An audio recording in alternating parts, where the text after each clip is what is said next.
Samantala, DSWD at local government units magkatuwang na bibigyan ng tulong ang mga batang mahihirap ngayong Pasko. Mga namamalimos at nangangaroling naman sa delikadong lugar, ipinagbabawal ng DSWD.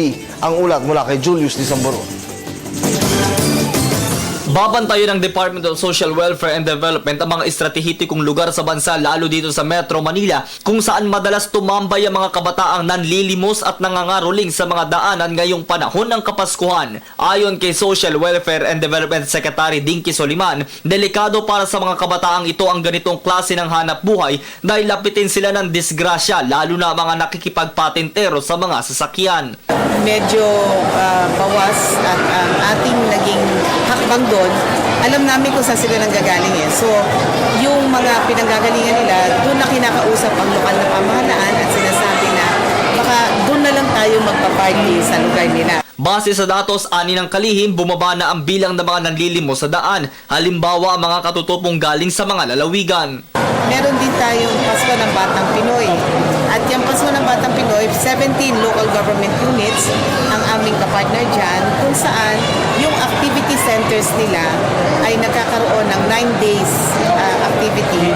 Belen making, parol making, song and dance, and then may takdang araw na magkakaroon ng malaking party. Nakikipag-ugnayan na din ang DSWD sa mga local government social welfare and development offices upang tiyakin na hindi maglalagi sa mga daanan ang mga musmus. Samantala, nitong linggo, tinipo naman sa isang Christmas party sa loob ng Quezon City Memorial Circle ang mga batang mahihirap at naninirahan sa mga kariton at tabi ng mga daanan sa iba't ibang panig ng lungsod.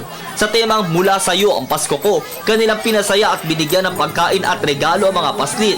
Nagpasalamat ang mga organizers nito sa mga sponsors at donors na kanilang nakatuwang na tinawag ng mga bata na Ninong at Ninang. Ito po ay pangatlong taon na natin na ginagawa ang Mula Sa'yo ang Pasko Ko, kung saan nagtitipon-tipon ng mga mahihirap na mga bata.